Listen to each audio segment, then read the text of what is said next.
the unknown. Nameless. This is 5-4 Sierra, two-man unit on porch. A shadow. It's not about the glory or the praise. For those who need a pat on the back, who can fight as effectively with their mind as with their rifle. It's for Marines whose will to succeed doesn't waver in the face of the unknown. Moving to breach.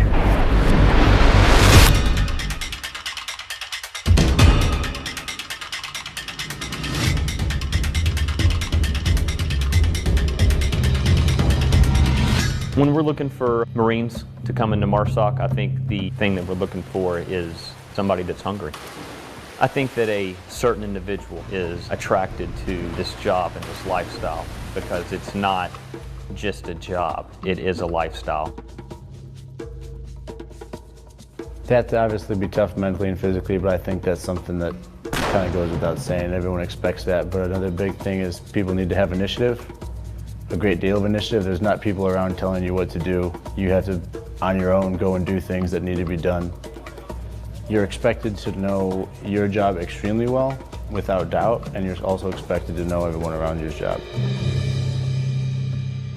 Might be you and two other guys from your team working at some embassy somewhere, and the fact that you have that weight on your shoulders as a sergeant is, to me, worth it, that you actually get to make a difference and you get to see what that difference is at the end of the day. Special operations team, there's been many instances where, that team may be alone and unafraid in an environment where you really don't have a close backup. The nearest friendly unit, may be hundreds of miles away, and that nearest friendly unit may not even be a U.S. unit. So these guys, they have to take care of everything for themselves. It's extremely rewarding, but it's extremely rewarding because of how much you put into it. Like everything in life, you're going to get out what you put in. You have to put in a great deal of time and effort, like years of your life, to get into that point. But because you have worked so hard and put so much into it, it is that rewarding. MARSOC is a mindset where accomplishing the mission is the highest honor. 5, 4, 3, 2. First room secure.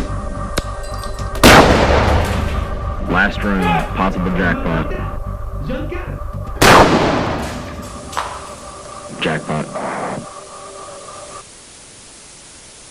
SOF Stories Live features guests who are often decades removed from an operation, so the stories are told as they remember them and are not cleared for release by the Department of Defense. All content discussed is unclassified and/or publicly released by the DoD prior to this broadcast. Our intent is to share these moments in history as experienced by the special operators who were there. Outstanding. Please don't tell me I'm too old to sign up. I get enough of that at home. But hey, welcome, gentlemen, to SOF Stories Live, where we explore the history of special operations as told by the warriors that lived it. Today's episode covers the birth of MARSOC, Part 2. Today we have an all-star lineup, and I'm not joking, we have an all-star lineup. This is a dream team that if I were ever going to pick one, I'd pick this team.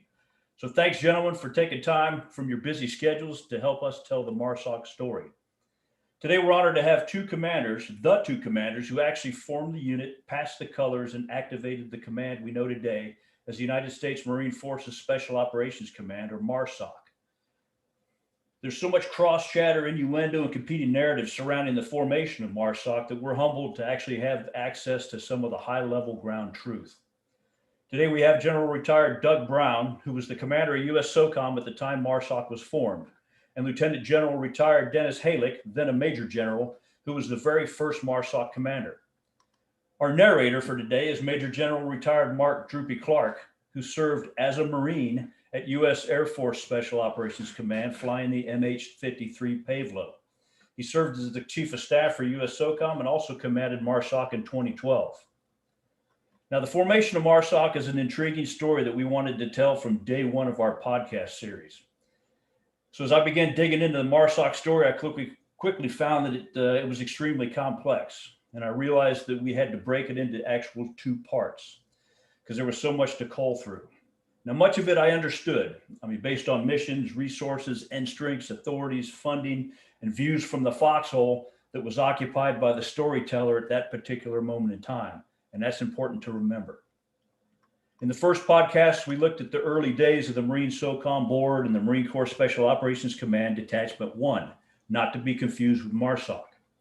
The first podcast was largely based on action officer level observations within the Pentagon, and I actually felt respect and a bit of sympathy for the two young action officers, a young field grade commissioned officer and a young staff NCO, who one day were making coffee and organizing PowerPoint briefs, and the next day they're tasked to develop a plan for a U.S. Marine Corps Special Operations Unit. So thankfully, both of them being Marines, they rolled up their sleeves, they did their homework, they expanded their network, they worked way outside their comfort zone, and they helped produce the initial plan for Marine Corps Special Operations Command Detachment 1, also referred to as Det 1. Now, much of the first podcast dealt with logistics, resources, task organization, training standards, building relationships, conducting meetings, and proofing a concept. It took the story through Det 1's first deployment to Afghanistan to a point in time just shy of activating MARSOC. So today we'd like to hear the rest of that story, unvarnished, gentlemen, if you please. So welcome all. It's great to see you guys again. I've never told you guys this, but many of you were role models and helped shape the man that I've become. So I wanted to say thank you. And thanks again for your continued service and all that you do. Now, Major General Clark, the mic and the floor is yours, sir. Thank you, Sergeant Major. I appreciate that. Good day, everyone. And I'd like to thank the Global SOF Foundation for putting this on and really allowing these stories to be told. I think they're really instrumental to the SOF community. And today, I think, is going to be very enlightening for everybody. I think it's going to reveal some things that people didn't know. I think it's also going to clear up some information or misinformation. And we certainly got the two great leaders that were instrumental in that. And it wasn't an easy thing. There was a lot of staff, headquarters, kung fu fighting, jiu-jitsu moves going on.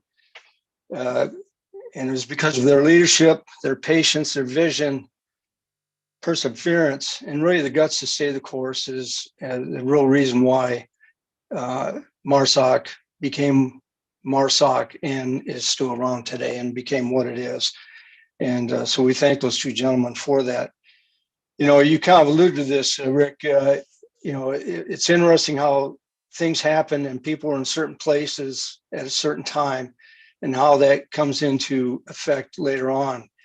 You know, so in 2001, when General Jones and General Holland, you know, signed that MOA, you know, General Brown was involved with, you know, the different staff functions and working the Marine Corps and SOCOM boards and things like that. And I think that helped prepare him for later. And then 2002, when General Halleck became the chief of staff, and then later at the SOUP, and General Brown as deputy commander, you know, that established that relationship, which plays out later. And then 2004 of Det 1 and General Brown, now the commander at SOCOM. And then 2005, when the SecDef directs, you know, the stand-up of MARSOC, and all these people that were in places earlier come back into play now. And so it's, I think that was really instrumental in the success of standing up MARSOC. So I've got 4 guided questions that I'm going to ask General Brown, General Halleck, and then we'll open it up for questions later. So General Brown, you know, the first question really is, and there's a few pieces to it we talked about before, and but if you could share with us, you know, how you were first notified of the idea to stand up MARSOC, what happened next, your involvement with whom, and how you came about with the idea of what MARSOC could and should be, you know, what that napkin looked like as you drew on it, what guidance you received, what guidance you gave, and what was your interaction with the Commandant of the Marine Corps. And then lastly, how did General Halleck become involved with this? Over to you, sir.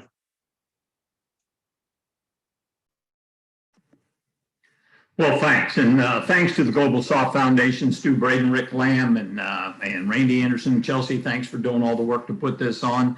And Droopy, thanks for being the moderator today. And it's great to see my old friend, General Halleck, on here as well to correct all the errors I made.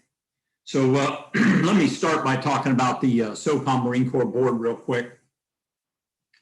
A lot of the information I've seen makes it sound like the SOCOM Marine Corps board was a unique function. It wasn't. We had boards with every one of the services. The one that made the Marine Corps board different was the fact that we had no component for Marines, but we still had an Army board, a Navy board, an Air Force board meet annually. The way they worked real quick was the staff would come up with the issues. They would tee them up to the commanders. We'd agree to which ones we'd talk about. And then we would have the meeting with the commandant in this case and the commanding general of SOCOM.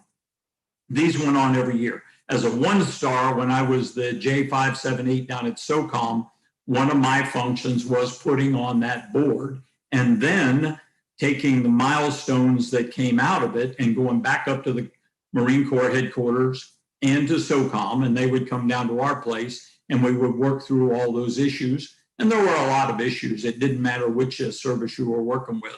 So this one that stood up Det 1 was not a unique one. What was unique that came out of it was this agreement to have the Marines stand up a little detachment and put them in, under the SEALs. So going from the board, I then was the JSOC commander and the USASOC commander. And to put all this in context, I think it's important to understand that when I took over USASOC, we were about 230 18 series Green Berets short. And that's a rough number. I can't remember the exact number, but it's over 200. So we had about 20 18s that we couldn't deploy. In fact, I was even told, why don't you just take those because you can't fill them. Why don't you take those slots and do something else with them? But we didn't. So then 9/11 happened and the center of gravity for the global became the Green Beret and the 18 and the Special Forces 18. And then we just couldn't get enough of them. And the requests kept coming in. And as the war went on, in one case, we got a request for 24 18s. We just physically didn't have them. So what in fact happened was that they would request these 18s. I couldn't provide them. Then they would go to the SecDef. I'd go up and brief the SecDef, which I briefed on operations just about every couple of weeks anyway. And so every time I went up there, I would talk to Mr. Rumsfeld about the initiatives we had going on to try and save the Green Berets we did have that were critical at the time and to grow new ones. Of course, we started the 18 X-ray program, and I won't go into that, but that's another great decision that General Boykin came up with that turned into be a great decision to grow the 18s. We did not have the money to grow the Special Warfare Center and schools so that we could increase the throughput, which is what we needed to do, and eventually did do without changing the standards. So we tried other initiatives. So we came up with an incredible bonus package to keep the SF operators on the A teams right at the key time when they were most experienced and we need them.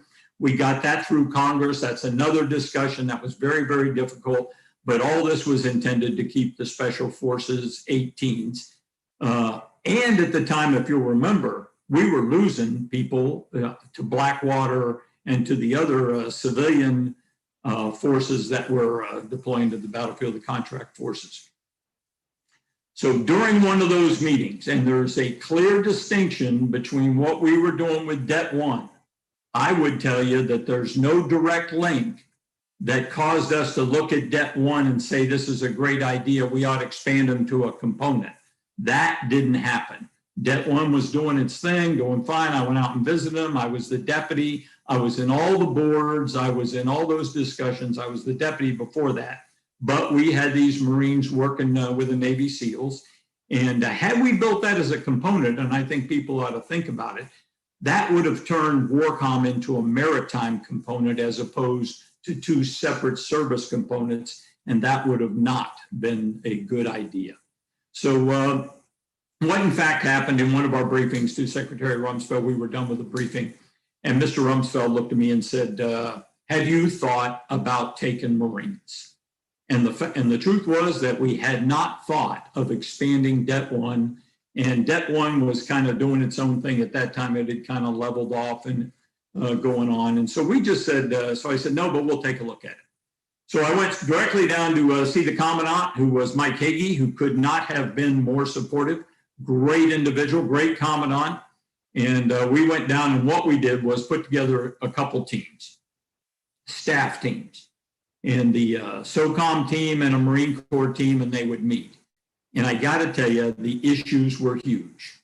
People that think this kind of stuff is easy are crazy. You have two separate cultures, but you also have separate policies, assignment pay policies, promotion policies. So all those have to be kludged together if you're going to build a new component. What in fact happened was, and I just saw the snowflake the other day. I wish I could find it. If I do, I'll certainly show it to anybody that wants to. That came from Mr. Rumsfeld, because our first shot out of the barrel was, why don't we just get some foreign military training teams and put them in the FID role? Because we were doing our FID operations down in Colombia and South America and in West Africa. And so I was having to take A teams directly out of Colombia and put them right onto the battlefield because we just didn't have enough A teams. So if I could take that burden of the FID missions, which Marines do very, very well and always have, we could release those A teams to come back. And it also allowed me to have continuity of command because I would just be deploying Army SOF guys to the SOF. So all that sounded like a good plan. Wasn't a good plan. Secretary Rumsfeld sent me a snowflake that said, well, I agree with the thought, it's just not aggressive enough. It's not going to solve the problem. And he was totally right. So we went back to the drawing boards, and quite frankly, what was happening is we were just at a staff impact. All good people, no animosity, everyone cooperating, trying to figure out how we were going to skin this cat, but I could see it was grinding to a halt. So as time went on and we weren't progressing, on a Sunday morning, I went in my office, I took out a big butcher block and a felt tip pen, and I said, what do I need at SOCOM? Well, the first thing I needed was foreign military training teams. So I drew a headquarters, because you're going to have a headquarters to command and control all this. And I made a line and block diagram, and I put a battalion of foreign military training teams. What's the second thing I need? Well, I need additional direct action forces. At this time, the MARSOCs were sailing. And as all the Marines know, there was a very small detachment of people that trained them in some SOF unique skills before they got on board. And then they went with the moniker MARSOC. So I thought, well, why don't I do this? We will take that training detachment and move it into our new component, the MARSOC. They will be the people that run assessment, selection, and training, much like our Special Warfare Center and School does in the Army.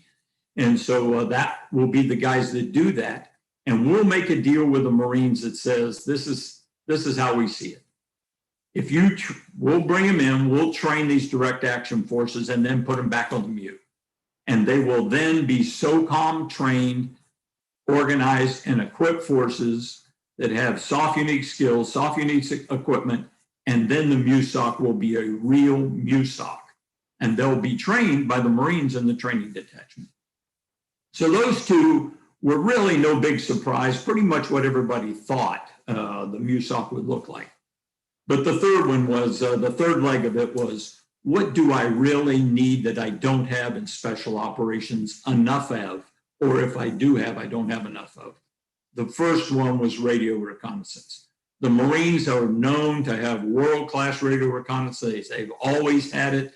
I mean, I worked with them in Korea and other places around the world. They're good at it. I wanted those guys.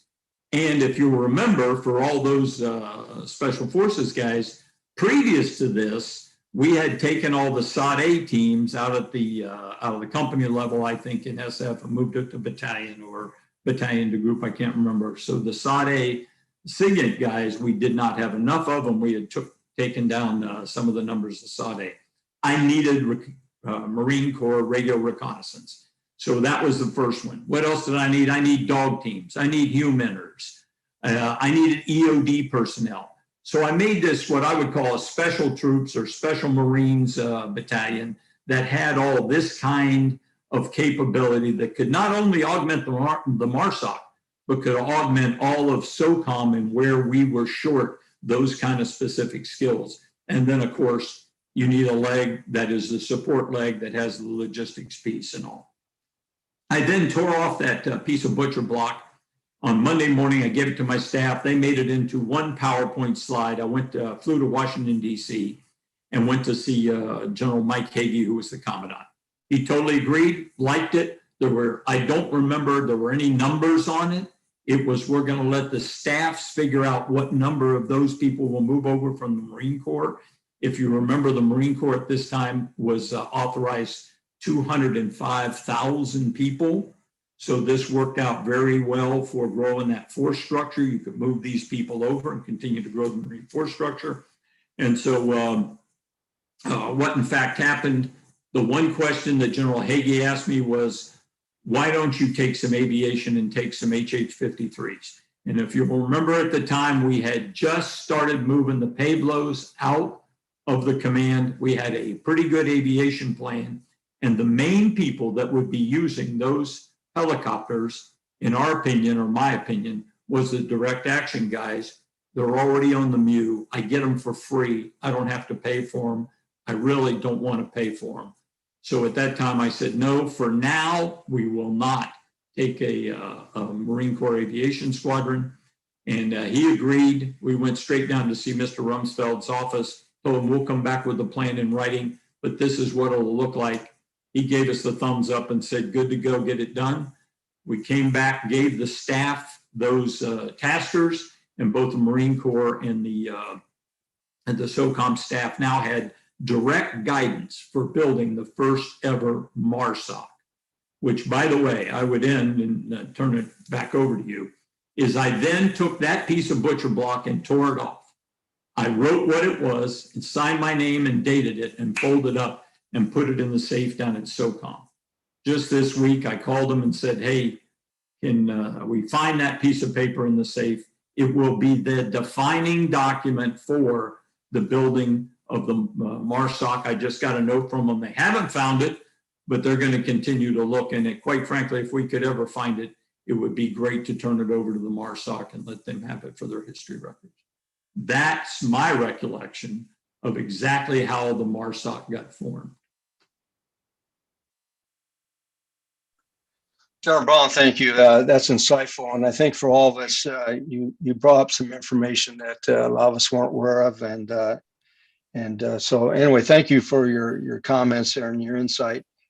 For General Halick, kind of along the same lines, where were you at this time? And then how did you first get notified and brought into the mix of this thing called MARSOC? And what was the guidance given to you by General Brown and by the Commandant? What were your thoughts at this point?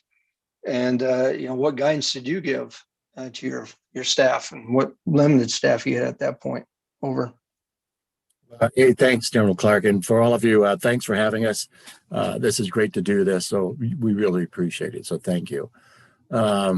Interesting listening to General Brown. And of course, General Brown and I have known each other since 2002. My first thought is, well, I didn't know any of this stuff. That's a heck of a way to start, but that's really the truth. So I was just coming out of Iraq as a deputy MEF commander and 1st Brigade commander, and I was en route to Quantico, Virginia to take over Training and Education Command.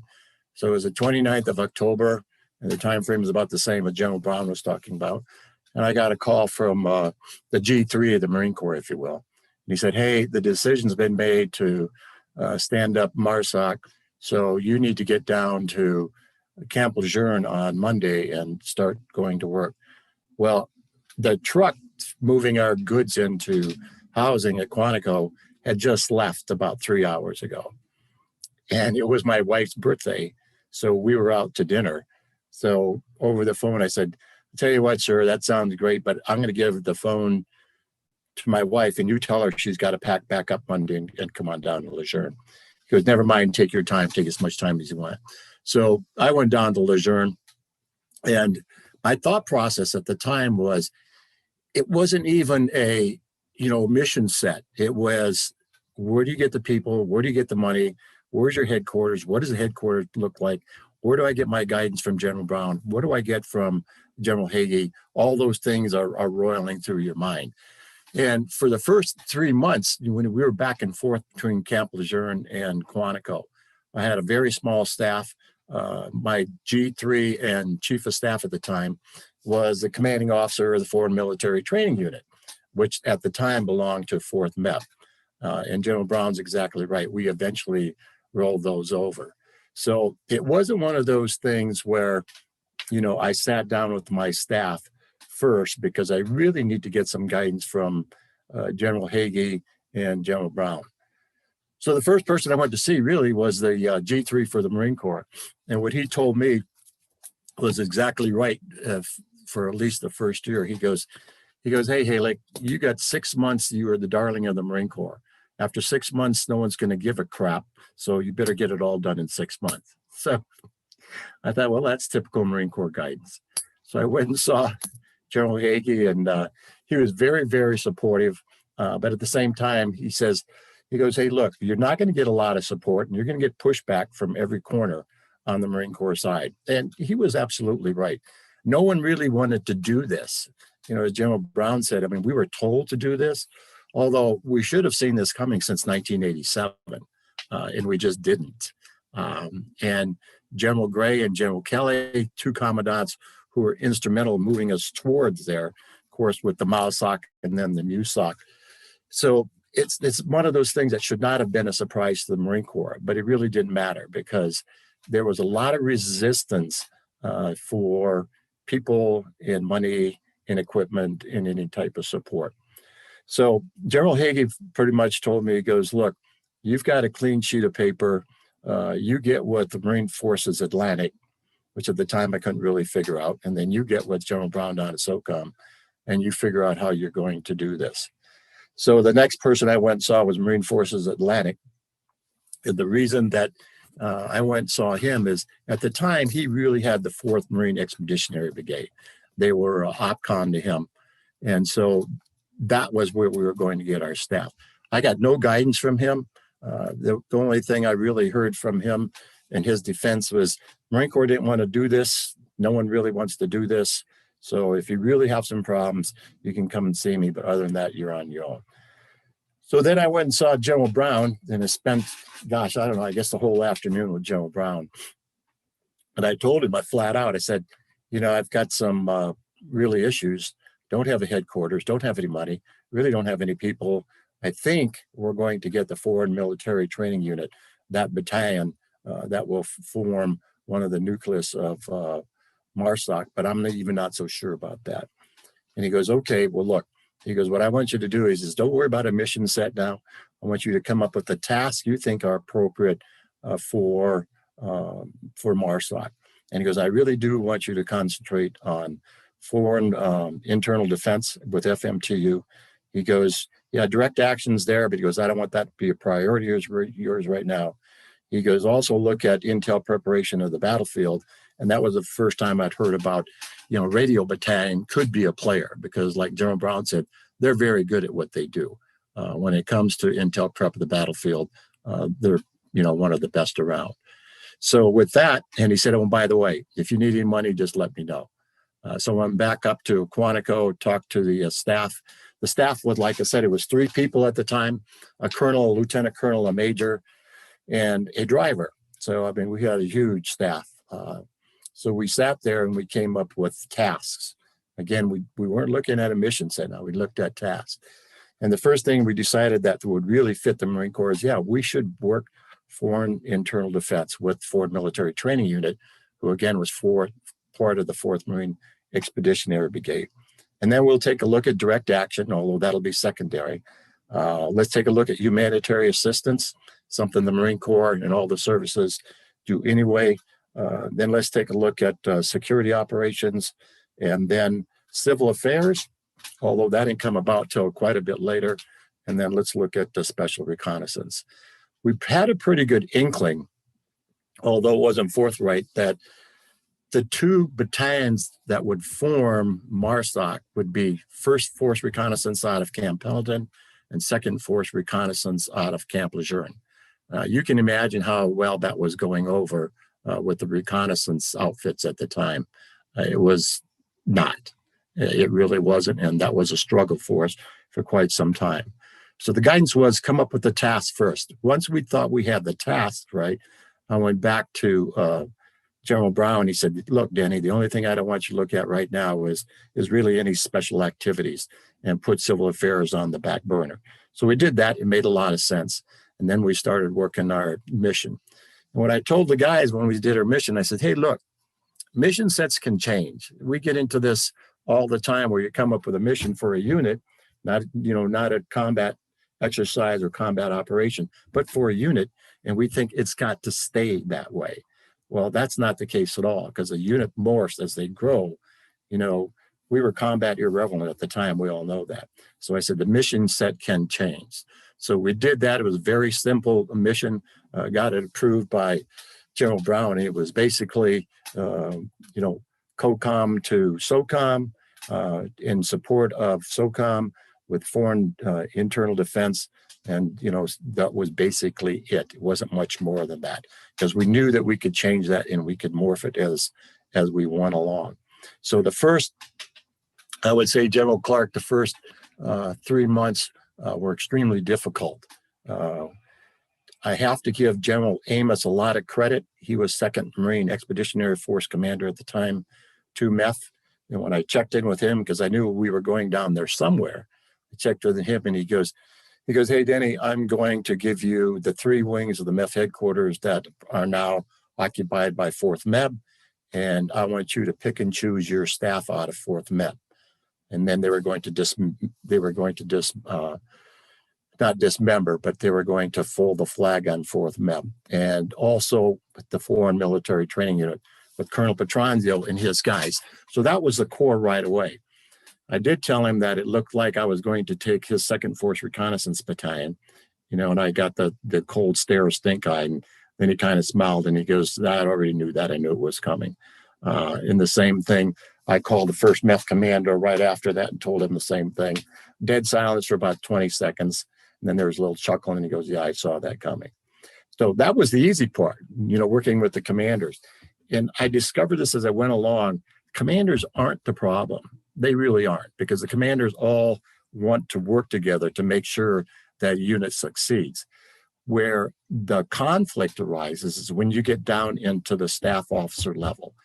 Majors and lieutenant colonels are great because they do all the work for you, but they also can be one hell of an obstacle when they want to be. And as General Brown said, there was not just cultural issues, there was money issues, there was equipment issues, there was logistics issues, there was facilities issues. Who pays for all of that? MFP 11 money out of SOCOM or MFP 2 money out of the Marine Corps. So that was a constant running battle to start with. So I guess the only question you said is, what was my thought when I first got the word? My thought was, how in the hell do you do this? Just a little bit of background. The only reason I really was the MARSOC commander is because of the relationship I had with General Brown. I spent 2 years in SOLIC, right as a brand new brigadier, and then General Jones with General Holland. And I think really, he said, hey, I'd like to send you a chief of staff, and he's going to be a Marine 1-star. So I went down there. So that was my background. And then, of course, General Brown was the deputy, and I had a great working relationship with him because as a chief of staff in an outfit like that, it was really, I think General Brown, was it soup support? Was that what it was called? And there was a colonel in there, great guy, but frankly, he wasn't a chief of staff. And I think you have to grow up, and there's no offense meant here at anybody. I think you have to grow up as either a Marine or an Army officer to be an effective chief of staff. So that was a pretty hard road, but I had General Brown's 100% support. They didn't go see him until they saw me first. And that's why I think General Brown said, yeah, they wanted to hate me. I'm not so sure they didn't, General Brown, just to set the record straight. But so the thought process early on, General Clark, was, how do you do all this? But luckily, I had great support from SOCOM. I had support from the Marine Corps, not great, but I had a good functioning staff on both sides that wanted to do the right thing. And I'll let it go at that right now. Hey, thank you, sir. Again, that was very insightful.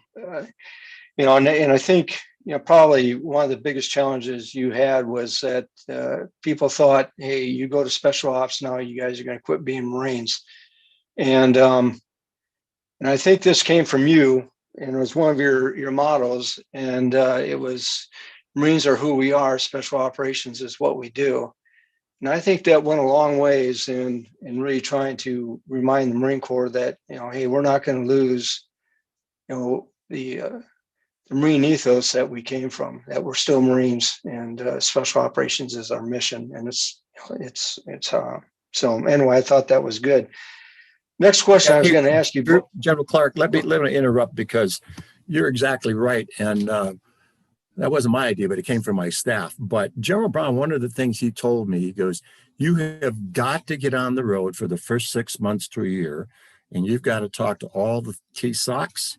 You've got to go to all the components of SOCOM. You got to go to both MEF commanders. And if you can, get down to division commanders, the wing commanders, and our logistic commanders. So I did that, and that was very, very helpful. Again, that's the guidance I got from General Brown, which proved to be extremely helpful. Yeah, thank you, sir.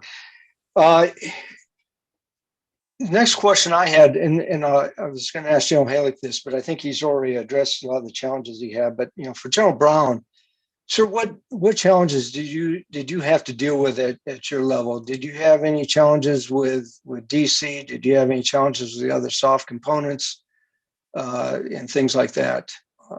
Over. Well, there were plenty of naysayers and people that didn't want to do it and wanted to throw logs in your way. I will tell you that if it hadn't been for support of Mike Hagee, the Commandant, we would have never pulled this thing off. So, and of course, then you get the retired community that wants to tell you what a bad idea it is right away, and so I got a lot of advice from people, and one of the key things that people were very concerned about was that the MFP 11 budget is so small that at that time it was about $3 billion when I took command. And but it was so small that you put another component in there without additional money, and everyone will not have enough money to go around.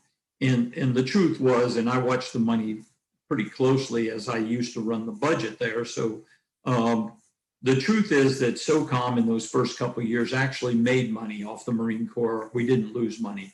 They brought more than they needed with them into the MFP 11 pot. So things finally leveled out. But in the beginning, so the money was never an issue. You'll hear a lot of people even today say, well, we added them and the money got short. Not even close to true. That was never an issue. And then there's just the cultural thing. They didn't come in 1987, so now you're getting a lot of second guessing about, well, if they didn't come in then, why is it okay now? And but quite frankly, it was the right thing to do. And it is, I think today it is extremely positive to have components from each one of the services. And so you don't only get those forces, you get this cooperation with the service. You get all the values and benefits of the service that they bring with them. So I would tell you, the challenges were pretty significant in the early days. I was lucky to have General Halleck, the Commandant called me, said he was thinking about who was going to command it. And what did I think of Halleck? Well, he was the perfect guy because he'd already been the chief of staff. He understood the culture. He knew the people on the staff. He could go to any office. He could call them. He knew all that. And one real quick story, and then I'll get on with it, is the day we went to Camp Lejeune to unfurl the flags and stand up the MARSOC officially. I went with General Hagee and, of course, the Secretary of Defense, Rumsfeld. When you do those things, you're always thinking about what your speech is going to be for standing up. This is a momentous day. And so, and what's your speech going to be? We would all do it the same. Oh, two great forces coming together. It's time we do this. What a synergy. Humma. I didn't do that. At the last minute, I thought about it. I walked up to the podium and I said, General Halleck, you'll raise 2,500 Marines. You'll assess them, select them. You'll train them, equip them, and prepare them for combat. You'll report to the commander of SOCOM when they are combat ready and you're a combat ready unit. Do you understand your orders? General Halleck said, yes, sir. After it was over, one of my Marine Corps buddies said, that sounded like you were scratching your fingernails down a chalkboard.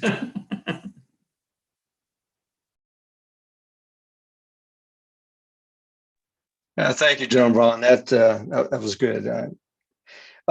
General Halleck, I don't know if you had any more. You addressed some of the challenges that you had. Did you want to address any more of the challenges that you dealt with during the initial stand-up MARSOC? The majority of it was cultural. I mean, people just didn't want to do it. It was, it's one of those things. Well, all Marines are special, and all Marines are unique, and all Marines are infantry. I mean, that's kind of been our mantra since 1775. So it was why do we have to do anything with SOCOM? We have to give up 25, eventually ended up 2,600 Marines, and we're giving up our force reconnaissance battalions, and we're giving up a lot of our, logistical support, and we're giving up money, frankly, that we don't have. General Brown kind of chuckles about it, but when he made those comments at the stand-up on 24 February 2006, that actually helped me tremendously because the MEF commander was there, General Amos, obviously the commandant was there.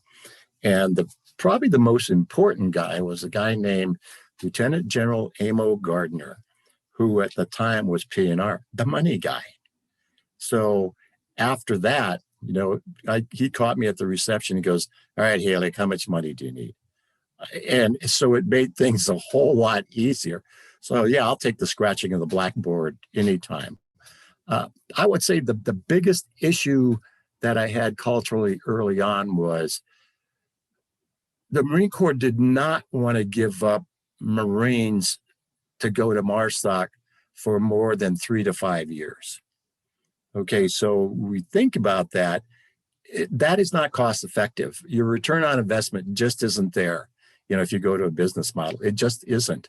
You can't take, I don't care if he's a force reconnaissance Marine or 18 X-ray, you can't make SOF, you can't hurry that along. So my argument all along was, if we can't keep them, in MARSOC to stay there like they do in reconnaissance battalion, force reconnaissance, then it doesn't make a whole lot of sense. But the Marine Corps would not budge on that. It was 5 years. So what the manpower guy and I did, wonderful, wonderful guy, Lieutenant General Ron Coleman, we just kind of ignored that advice. We got caught every once in a while, but we kept them there until we basically got caught. And then, of course, as you all know, it changed. Droop, I don't know if that was during your time or Paul's or what, but that was probably the biggest issue, is just the people and giving them over to SOCOM, not to MARSOC, but to SOCOM, and they never get them back. So that was probably my biggest issue. Yeah, thanks, sir. And a lot of what you just talked about really ties into the soft truths, about the human aspect and the training, and you can't create SOF overnight. And so you can't keep reinventing it every 3 years. And plus the relationships that you built or build within the SOF community, you just can't reinvent that every 3 years either. So great comments, sir.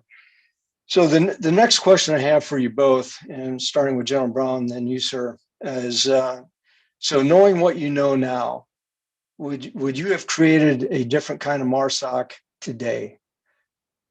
And thing I think about, and we've talked about this before, sir, is MARSOC looks a lot like a Marine Air Ground Task Force minus aviation. So maybe that's a piece that we ought to look at. But anyway, I'll pause there for both of your comments.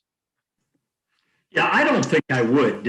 I think that it's kind of like General Halleck said, the unit will morph. It will become whatever it needs to be, whatever SOCOM, the Department of Defense, and the nation needs to be. It'll morph in to meet those requirements. All units do, but specifically SOF units do. And so I think getting it on, I think the hardest part was just getting it started.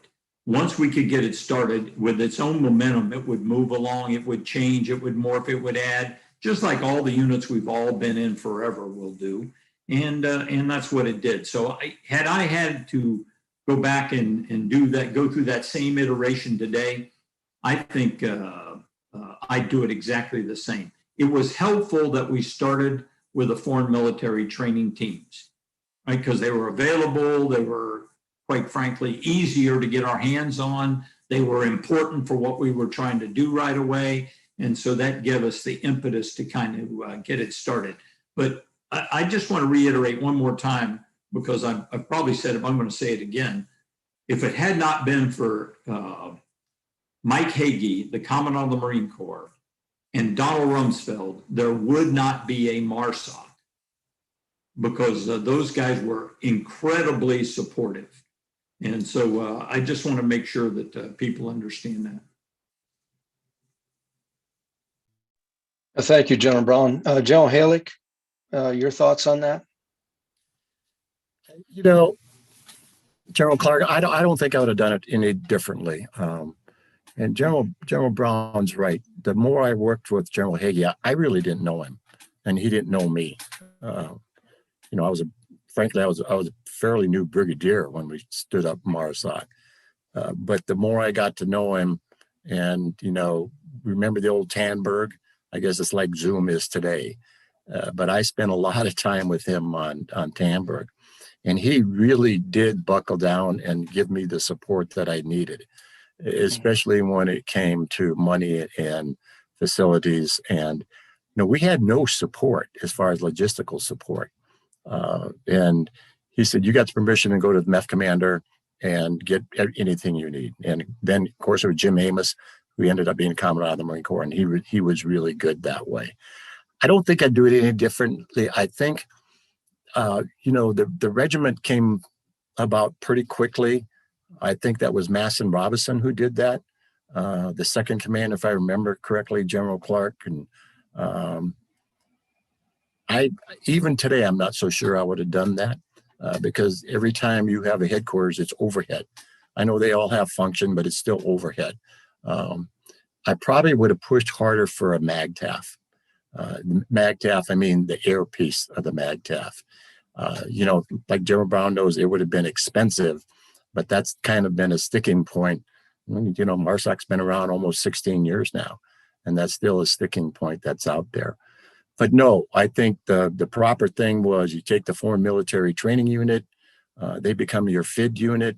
That worked out extremely well for us. Plus, what it did is General Brown said, I don't want you standing up a MARSOC company until they're ready to go to combat. So what that did is that really gave us almost a year to working with 1st and 2nd Force to get that first company ready to go to Afghanistan.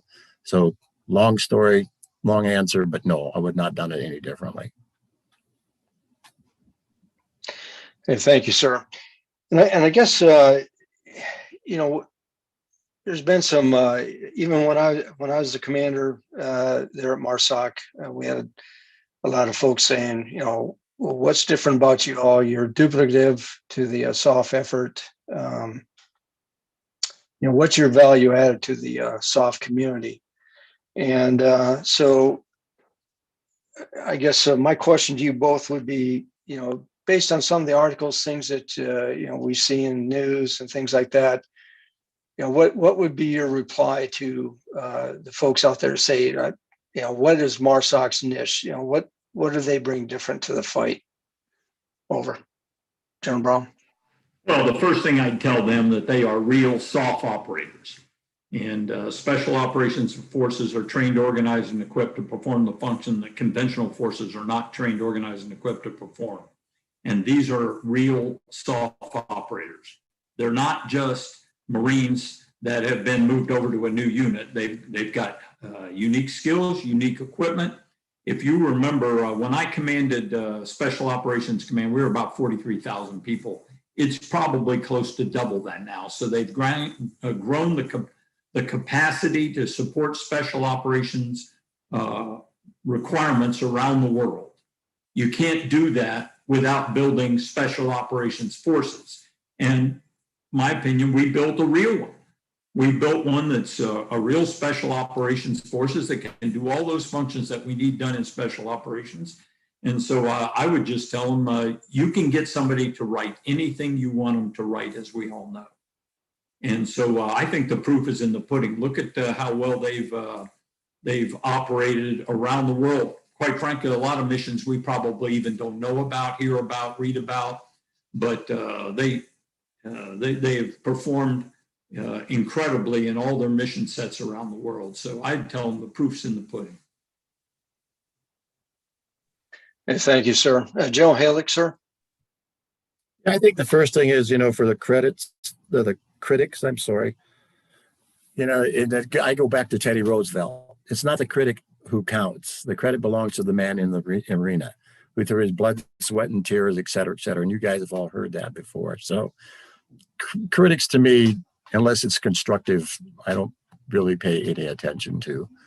I think with General Brown, he to me, said it all. General Brown told me, and I don't think he remembers this, he was the commander at the time, and Admiral Olson, Eric Olson, was the deputy, and we're sitting there, and I don't even know what the event was, but it's just General Brown and I, and he goes, hey, Danny, I predict that in the next 10 years that, MARSOC will be the force of choice on the battlefield for SOF.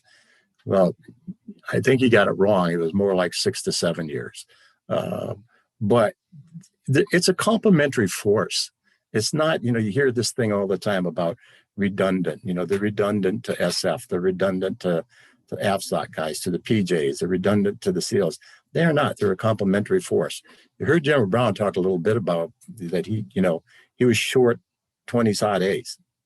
Well, I don't know how, what their deployment schedule looks like today, but I can assure you it's probably not much better than it was back in 2000 and 2005 and 2006. I guess my proudest moment is when you go to MARSOC and it looks really nothing like it was when we first stood up.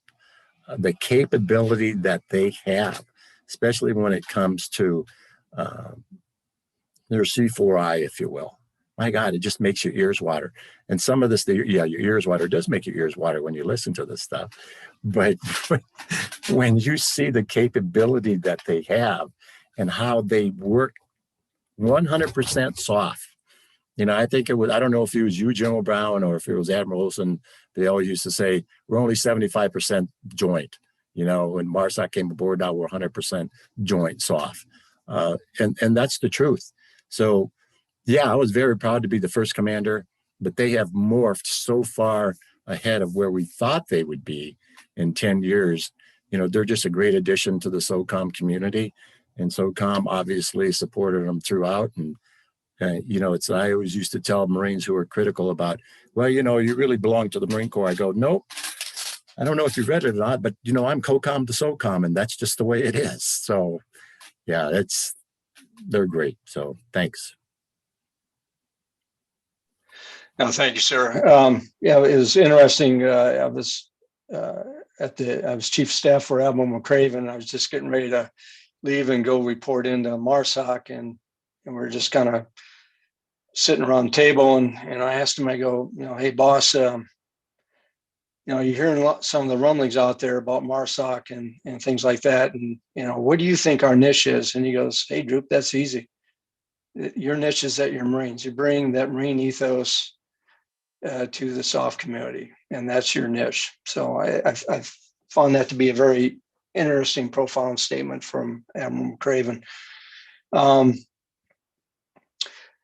So that's really the end of the guided questions. I imagine we've got some questions rolling up on for Chelsea to dole out to you both. But I wanted to thank you both really for your time and your commitment to doing this, because I think this really, in my opinion, is a one-of-a-kind event where we've had two leaders like you who are so instrumental in an organization like MARSOC and your roles in the SOF community. This has been, I think, a very enlightening event for the SOF community and all the audience out there. And it's been an honor be part of this discussion with you both. So I want to thank you both for doing this today. Yes, thank you very much. We have one question from the audience so far. It is, what was the first moment where you really felt like MARSOC was a success and it was worth all of the effort that you put into it? Okay, well, I can tell you for me is that before we ever deployed them to the battlefields of Afghanistan and Iraq, we put together a team of half Special Forces guys and half MARSOC operators and sent them to do a FID mission, Foreign Military Training Mission in Colombia. And then I flew down and spent about a day with them. And I can tell you, I have never seen a FID mission more perfectly executed than when you put those two teams of Green Berets and MARSOC operators together, with Raiders and Green Berets together. I'll tell you, when I came home after that, I looked at the Sergeant Major and said, yep, we've done something good here. This is really working well. These guys are impressive.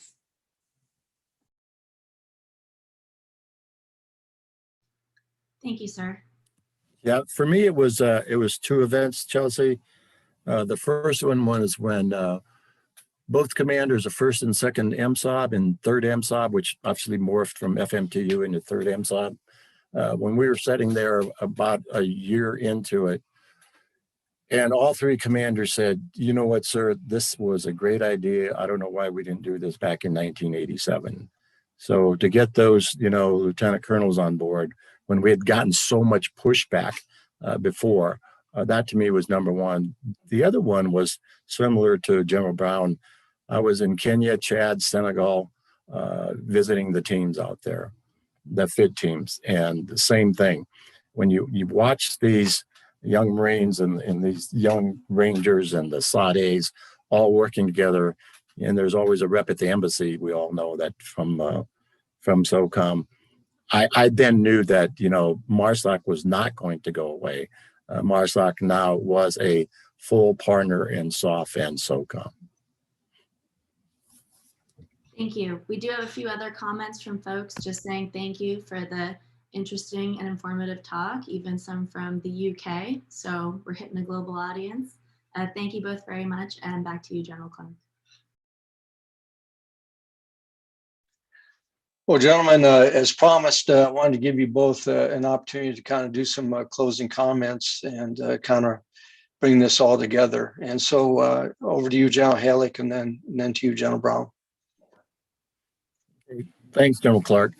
First of all, again, thanks very much to you all, the SOF Foundation, for setting this up, because I think is really is important that people understood, how MARSOC stood up, where it came from all the way back to 1987, and what the process was to getting there to February 24th of 2006. I think that's extremely important. I've talked to a couple of people at MARSOC, and that history hasn't been totally captured yet, and it needs to. So, General Clark, I don't know if this goes to MARSOC or not, or if they have access to it, but I think it'd be a great idea if they did. I sent the commander an invite to this, so they got the link, and I recommended that their historian put this in their files. Thanks. I would say, in closing, there's really few people that I have to thank. First and foremost would be General Brown, because I think without General Brown and General Hagee, but I wasn't privy to that side of it. I was privy to the General Brown side. You wouldn't have a MARSOC. So first of all, the thanks, for Marine Corps Special Operations Command goes to General Brown, and then of course the other guy that was such a huge support as went along was Eric Olson, and then to General Hagee. Because the smarter I got, the smarter he was. And that's really a compliment, because he was there all along. I think it was just, he was watching the way I was doing things. So, the thanks to him.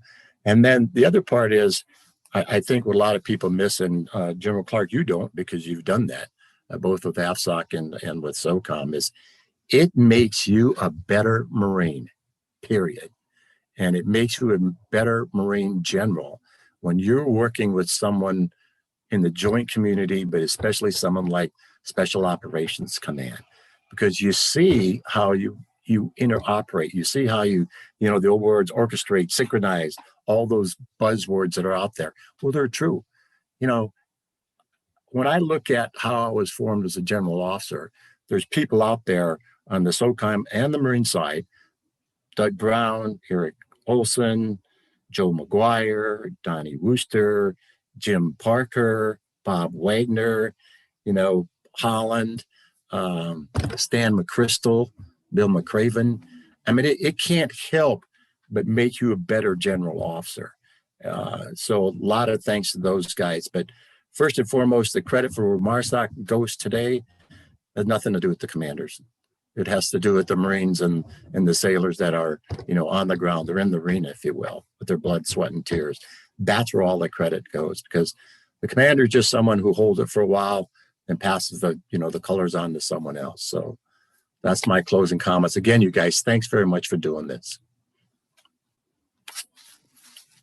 Hey, thanks, Droopy, and thanks for doing this for us and being a moderator. And it's great to have two great MARSOC commanders here today. Hey, I'll be quick because we're pretty well at the end of our time. I'd just say that the MARSOC today is not the new guys in SOF. They've earned their spurs. They've deployed hundreds of times. They are now a full integrated member. You would not think of SOCOM without a MARSOC anymore.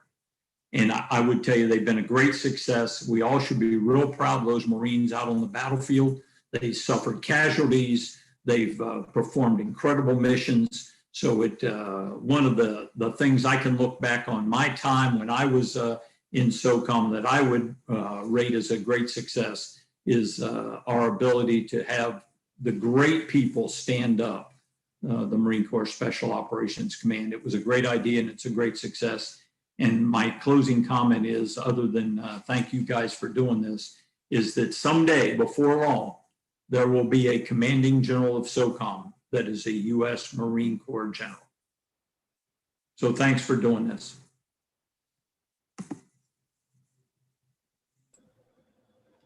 Gentlemen, that was amazing. Seriously, I have never heard any of this before.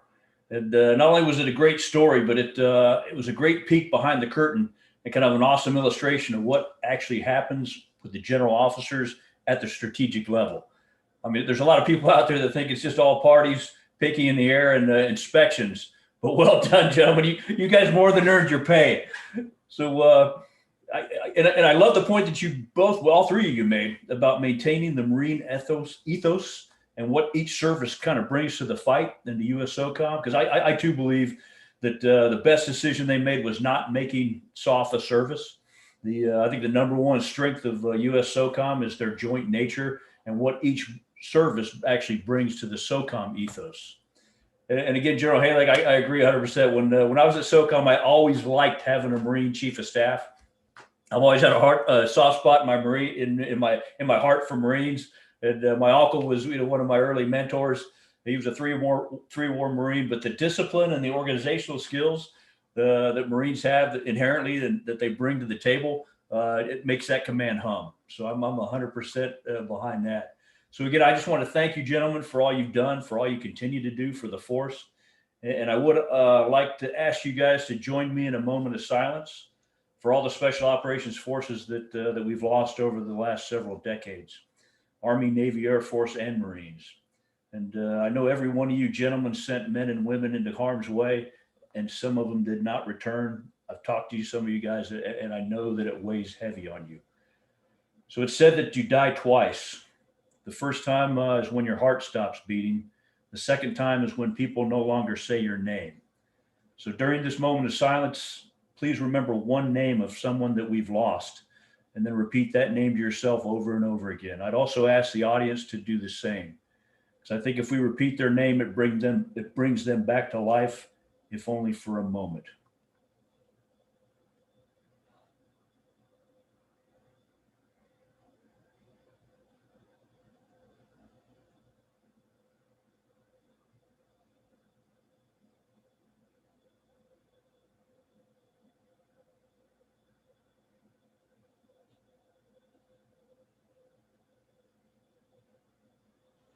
and may they rest in peace.